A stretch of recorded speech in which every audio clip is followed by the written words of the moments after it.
초대교회 성도들은 마라나타의 신앙을 가지고 살았습니다. 주님이 곧 오실 줄 알았어요. 그래서 요한계시록 22장 20절에 보니까 아멘 주 예수여 어서 오시옵소서, 그런 믿음을 가지고 오늘 시므온이 하나님을 기다리는 삶을 살았는데, 누가복음 2장 25절을 보니까 시므온은 의롭고 경건한 사람이었고 이스라엘의 위로를 기다리는 사람이었다. 다시 말하면 하나님을 꽉 붙잡고 살았어요. 어디 가든지 무엇하든지 그가 있는 자리는 늘 하나님을 붙잡고 그는 살았고 항상 메시아를 기다리면서 사는 사람이라고 그렇게 말씀을 하고 있습니다. 여호와는 나의 목자시니 내게 부족함이 없으리로다. 다윗이 쓴 시편 23편이죠. 다윗의 일생을 보면 그의 삶 가운데 부족함이 없었을까요? 문제가 없었을까요? 참, 그것은 신앙의 고백이에요. 푸른 풀밭으로 잔잔한 물가로 나를 인도하시고 내 영혼을 소생시키시고 자기 이름을 위하여 의의 길로 인도하신다. 그러면서 4절에 이렇게 말씀을 했습니다.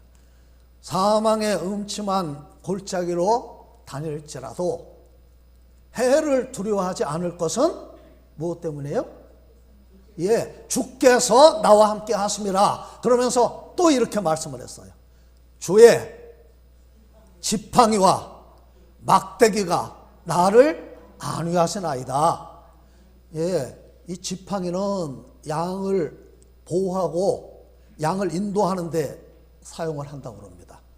양에게 방향을 가르치고 그 다음에 양이 어디 웅덩이에 빠져 있으면 긴 지팡이를 가지고 양을 건져내는 그런 역할을 하고, 막대기는 양을 때리는 게 아니라 곰이 사자가 와서 양을 훔쳐가려고 하면 그 곰과 사자를 대적하기 위해서 막대기를 들고 있다는 거예요.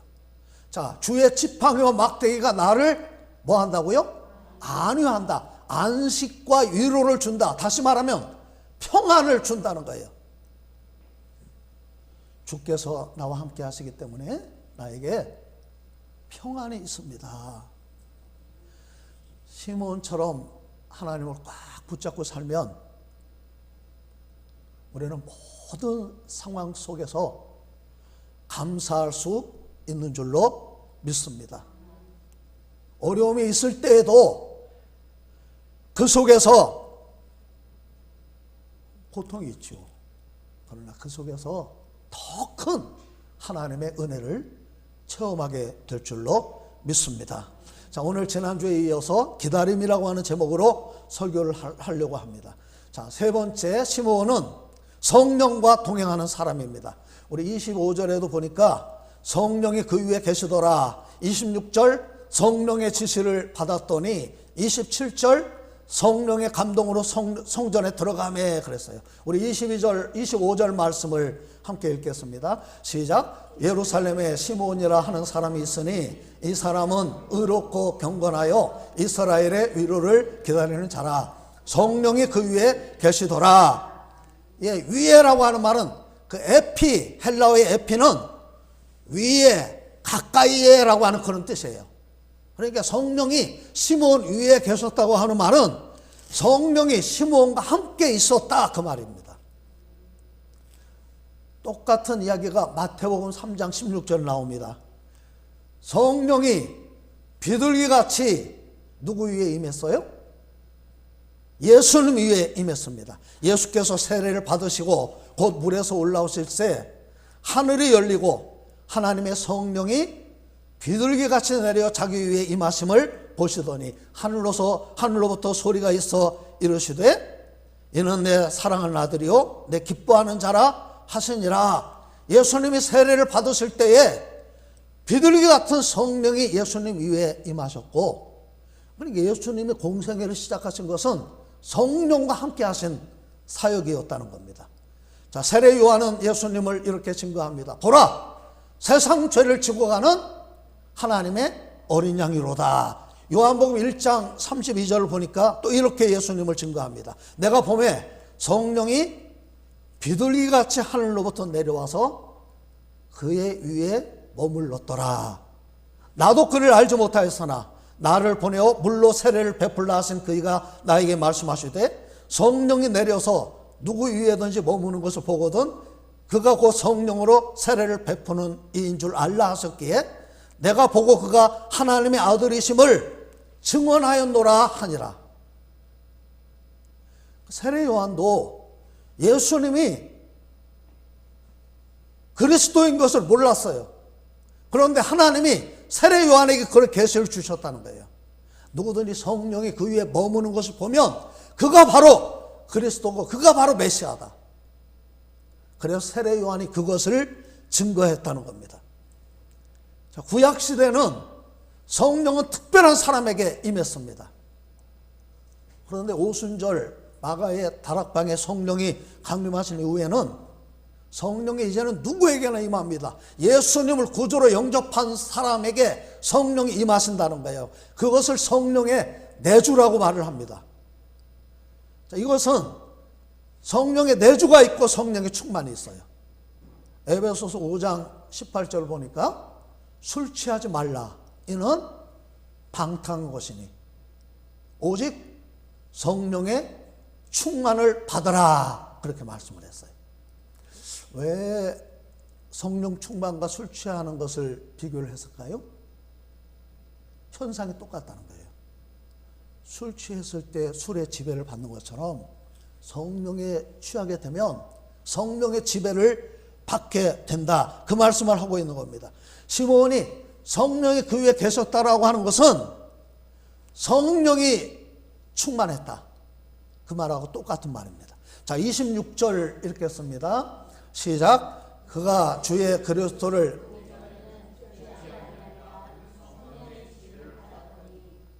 지시를 받았다. 헬러 크레마티조라고 하는 말은 성령의 가르침을 받았다 그 말입니다. 그 말을 다른 말로 하면 계시를 받았다는 거예요. 성령께서 시몬에게 계시를 주신 거예요. 26절에 보니까 계시한 내용도 나와 있죠.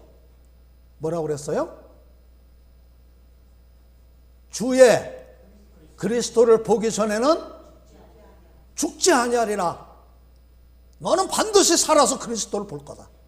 그런 계시를 받았다는 거예요. 자, 27절 보겠습니다. 성령의 감동으로 성전에 들어가매 마침 부모가 율법의 관례대로 행하고자 하여 그 아기 예수를 데리고 오는지라. 엔토 포뉴마티, 그 말은 시몬에게 계속해서 성령의 감동이 있었다는 거예요. 이게 NIV 성경을 제가 찾아보니까 moved by the Spirit이라고 되어 있어요. 성령에 의해서 움직였어요. 쉬운 성경에서는 성령으로 충만했다. 현대인의 성경에서는 성령의 인도를 받았다. 그러니까 성령에 의해서 움직이고 성령의 인도를 받는 그런 감동이 시몬에게 계속 있었다는 거예요. 오늘 저와 여러분에게도 그런 성령의 감동이 있으시기를 주님의 이름으로 축복합니다. 예, 성령의 감동은 시도 때도 없이 올 수가 있습니다. 이런 거예요. 미처 내가 생각하지 못했어요. 근데 갑자기 어떤 일이 불일 듯이 하고 싶어져요. 이게 뭐지? 근데 또 그런 감동이 또 옵니다. 예를 들면 그런 거예요. 또 어떤 생각이 계속해서 나에게 반복해서 떠오릅니다. 그러면 우리는 이게 성령이 주시는 마음이 아닌가? 체크해 볼 필요가 있다는 거예요. 기도할 때 갑자기 드는 생각이 있어요. 평소 생각하지도 않고 관심도 없었는데 갑자기 기도하는데 내 입에서 그 기도가 나옵니다. 그러면 그때 성령이 주시는 마음이 아닌가 체크해 볼 필요가 있다는 거예요. 최근에 아프리카 우간다에 선교사로 가 있는 어떤 분의 모습이 저에게 보이면서 왜 그랬는지 몰라요. 간절하게 그분을 위한 기도가 나왔어요.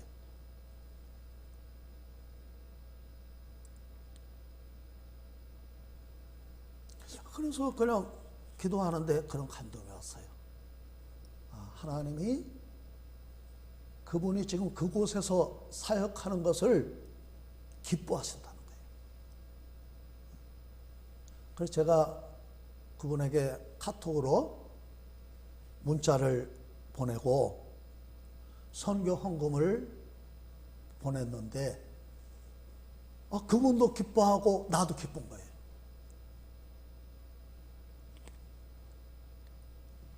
제가 아는 분이 오래전에 이런 감동을 받았다는 거예요. 어떤 교도소에 물건을 사가지고 가라. 아주 구체적으로 하나님 말씀하셨어요. 그런데 이분이 사정이 있어서 못 갔다는 거예요. 세월이 지난 다음에 그분이 하시는 말씀이 아마 그 교도소에 하나님이 그 사람에게 보낼 꼭 필요한 물건을 받을 사람이 거기 있었을 거다. 그래서 하나님이 나에게 감동을 주셨고 내가 그 일을 안 했기 때문에 하나님이 다른 사람을 보내서 그 일을 하게 하셨을 거다. 이 까마귀를 통해서 먹이시는 하나님의 역사는 오늘도 성령의 감동을 받은 사람을 통해서 역사가 일어난다는 거예요. 시몬은 갑자기 성전에 내가 가고 싶은 그런 마음이 불을 듯 그 마음 가운데 일어나서 성전에 들어갔는데 그것이 성령의 감동이었다는 겁니다. 마침 그때 요셉과 마리아가 아기 예수를 데리고 성전에 들어오고 있었고 시몬이 그 아기 예수를 만나고 품에 안았다는 거예요. 이게 성령의 역사가 놀랍지 않습니까? 나이가 들면 감각이 무뎌집니다. 눈도 어두워지고 귀도 잘 듣지 못하고 이도 망가지고 피부는 검버섯이 생기고 머리카락은 휘어지고 이 감각이 둔해지다 보니까 저도 그런 것 같아요. 나이가 젊은데도 잘 부딪혀요. 아니 전에는 안 그랬는데 가다가 나도 모르게 막 부딪혀. 그 다음에 나도 모르게 넘어집니다. 시몬은 육신의 감각은 무뎌졌어도 영의 감각은 무뎌지지 않았다는 거예요. 시몬이 어떻게 하게 예수님을 알아봤을까요? 한번 그 모습을 한번 생각해 보세요. 자, 시몬이 갑자기 불을 듯 마음이 들어서 성전을 찾아갔어요. 그런데 성전에는 아기 예수님과 요셉과 마리아만 있는 게 아닙니다. 성전에는 수많은 사람들이 있어요. 거기 수많은 사람들이 왔다 갔다 하는데 자, 시골에서 올라온 꾀죄죄한 옷을 입고 가난한 어떤 부부가 한 아기를 안고 오는데 그가 바로 만왕의 왕이신 예수님이라고 하는 것을 누가 알겠어요? 성령께서 시몬에게 가르쳐 주셨다는 거예요. 성령이 함께하고 성령의 계시를 받고 성령의 감동을 받는 그런 저와 여러분들이 되시기를 바랍니다. 자, 네 번째, 시므온은 하나님을 찬송하는 사람입니다. 28절 말씀을 함께 읽겠습니다. 시작. 시므온이 아기를 안고 하나님을 찬송하여 이르되, 찬송, 찬양 같은 말이죠. 하나님을 높이고 하나님을 자랑한다는 겁니다. 찬송은 노래로 하나님을 높이는 거예요. 찬양은 춤으로 또 행동으로 말로 노래로 찬양의 범위는 넓죠. 자, 누가복음 1장과 2장을 보면 예수님의 탄생과 관련해서 5편의 찬양이 나옵니다. 1장에서는 엘리사벳, 마리아, 사가랴의 찬양이 나오는데 보세요. 세례 요한의 어머니가 누구예요? 엘리사벳이죠. 아버지가 누구예요? 사가랴. 근데 세례 요한의 어머니, 아버지의 찬양이 나오고 그 중간에 또 마리아의 찬양이 나옵니다. 자, 이렇게 되어 있어요. 엘리사벳이 성령의 충만함을 받아 큰 소리로 마리아에게 그런 말을 합니다. 여자 중에 네가 복이 있으며 내 태중의 아이도 복이 있도다. 누가복음 2장을 보면 천사들의 찬양과 시므온의 찬양이 나오는데 수많은 천군 천사가 하나님을 찬송을 했습니다. 지극히 높은 곳에서는 하나님께 영광이요, 땅에서는 기뻐하심을 입은 사람들 중에 평화로다. 자, 시므온의 찬송의 내용을 보세요. 29절. 자, 시작. 주제여 이제는 말씀하신 대로 종을 평안히 놓아주시는 도다. 예. 주제여, 온 세상을 주관하시는 하나님, 나는 지금 죽어도 여한이 없습니다. 평생 이스라엘의 위로를 기다린 시므온은 아기 예수님을 품에 안았습니다. 우리가 버킷리스트라고 하는 말을 많이 쓰죠.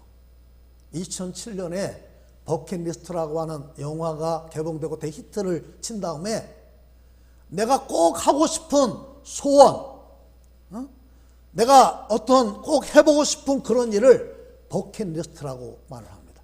그러니까 시므온의 버킷리스트, 메시아를 만나는 것, 메시아를 경배하는 것, 메시아를 기다리는 것인데, 그 버킷리스트가 이루어졌을 때 얼마나 시므온이 감격을 했을까요? 나는 지금 죽어도 나는 여한이 없습니다. 이게 정말 우리가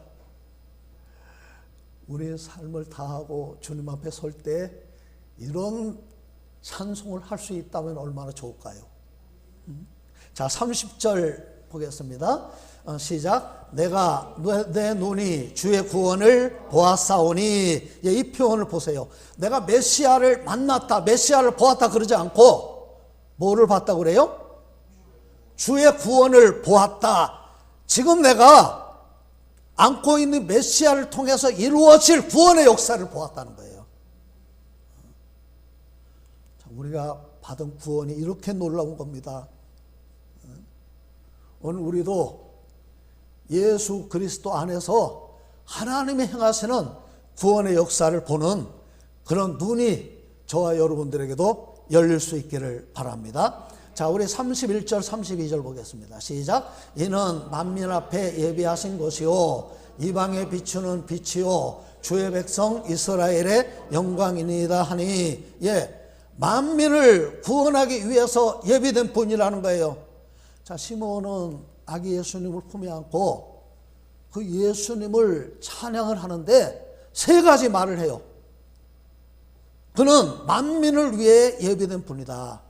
구원은 유대인만을 위한 것이 아닙니다. 이스라엘 백성만 예수 믿으면 구원받는 것이 아니라 누구든지 예수 믿으면 구원받는 줄로 믿습니다. 예수의 복음이 그런 거예요. 32절 보니까 이방을 비추는 빛이다. 그래서 빛은 어둠을 몰아내죠. 예수 그리스도의 탄생은 어둠과 같은 세상을 밝히는 빛이라는 거예요. 요한복음 1장을 보니까 태초에 말씀이 계시니라. 이 말씀이 하나님과 함께 계셨으니 이 말씀은 곧 하나님이시니라. 그러면서 말씀이 육신이 되어 우리 가운데 거하심에 우리가 그 영광을 보니 아버지의 독생자의 영광이요 은혜와 진리가 충만하더라. 예, 이 성경 말씀이 예수님이고, 그 다음에 예수님이 생명이고 빛이라고 말씀을 하고 있는데, 참 빛, 곧 세상에 와서 각 사람에게 비추는 빛이 있었나니 그가 세상에 계셨으며 세상은 그로 말미암아 지은 바 되었으되 세상이 그를 알지 못하였고 자기 땅에 오매 자기 백성 영접하지 아니하였으나 영접하는 자, 곧 그 이름을 믿는 자들에게는 어떤 권세를 주셨어요? 하나님의 자녀가 되는 권세를 주셨습니다. 예, 요한복음 1장에서 또 사도 요한은 이렇게 말을 합니다.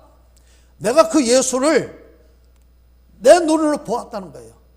내 손으로 만졌다는 거예요. 그 예수를 내가 들었다는 거예요.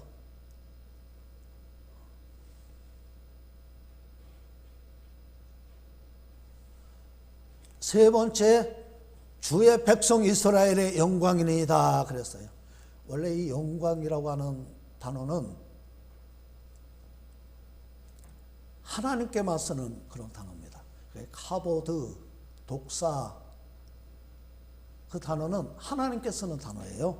그런데 하나님의 영광은 택한 백성 이스라엘을 통해서 나타나게 되기 때문에 오늘 주의 백성 이스라엘의 영광이라고 그렇게 말씀을 했습니다. 하나님은 이스라엘을 통해서 영광을 받기를 원하십니다. 이사야 49장 3절, 내게 이르시되 너는 나의 종이요 내 영광을 내 속에 나타낼 이스라엘이라 하셨느니라. 하나님의 영광은 임하기도 하고 떠나기도 합니다. 구약 성경에 보면 나와 있어요. 에스겔 43장을 보니까 여호와의 영광이 성전에 가득하더라 그랬어요.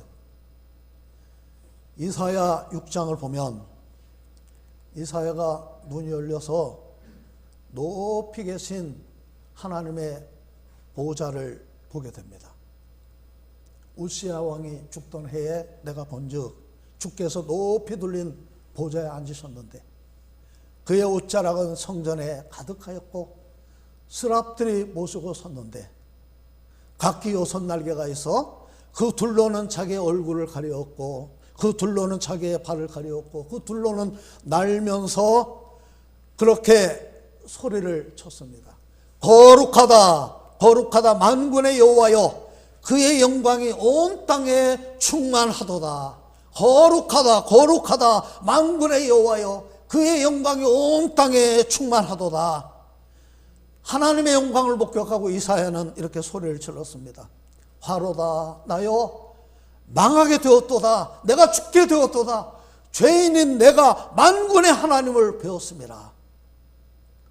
그때 스랍 중에 하나가 제단에서 핀 숯을 가져다가 이사야의 입술에 대면서 말씀하셨습니다.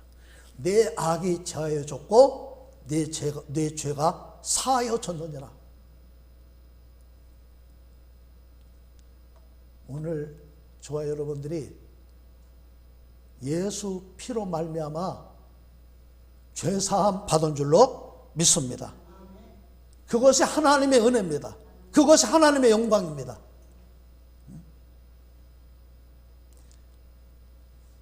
다섯 번째, 시므온은 축복하는 사람입니다. 우리 34절 함께 읽겠습니다. 시작. 시므온이 그들에게 축복하고 그의 어머니 마리아에게 말하여 이르되 보라 이는 이스라엘 중 많은 사람을 패하거나 흥하게 하며 비방을 받는 표적이 되기 위하여 세움을 받았고.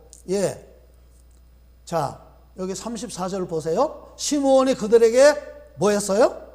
축복을 했다. 예수님의 부모였던 요셉과 마리아를 축복을 했어요. 근데 축복의 내용은 나와 있지 않아요. 그런데 재미있는 것은 28절 한번 보세요. 시므온이 아기를 안고 하나님을 뭐 했어요? 찬송했죠. 여기 28절에 찬송이라고 하는 단어하고 34절에 축복이라고 하는 단어가 똑같은 단어로 쓰여졌어요. 율로게오라고 하는 말은 찬양하다라고 하는 그런 뜻도 있지만 축복하다라고 하는 그런 뜻도 있어요. 다시 말하면 하나님을 높이고 자랑하면 복을 받는다는 거예요. 그게 바로 율로게오입니다. 축복의 내용은 나와 있지 않아요. 그런데 덧붙여서 성령의 감동으로 시므온이 마리아에게 예언을 하는데 34절 보니까 많은 사람을 패하거나 흥하게 한다 그랬어요. 예수님으로 말미암아 삶과 죽음이 나누어지게 된다는 거예요. 이게 그런 말입니다. 예수 천당 불신 지옥. 예수 믿으면 구원받고 예수 믿지 않으면 구원받지 못한다는 거예요.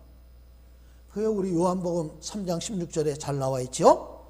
자, 34절을 보니까 그 다음에 패하거나 흥하게 하며 비방을 받는 표적이 되기 위하여 세움을 받았다. 이게 십자가에 죽게 될 것을 예언한 거죠.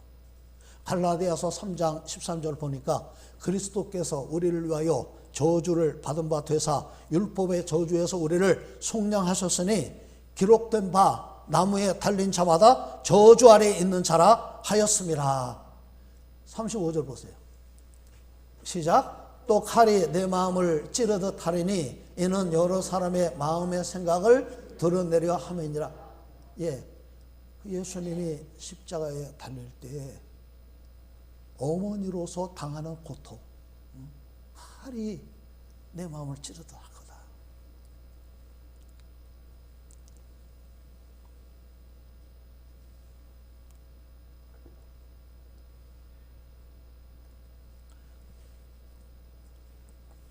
(36절) (37절) 보겠습니다. 시작. 또 아셀 지파 바누엘의 딸 안나라 하는 선지자가 있어 나이가 매우 많았더라. 그가 결혼한 후 7해 동안 남편과 함께 살다가 과부가 되고 84세가 되었더라. 이 사람이 성전을 떠나지 아니하고 주야로 금식하며 기도함으로 섬기더니.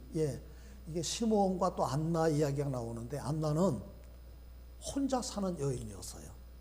그 당시 그 사회 구조는 남성 위주의 사회였기 때문에 여자 혼자 먹고 살 길이 없어요.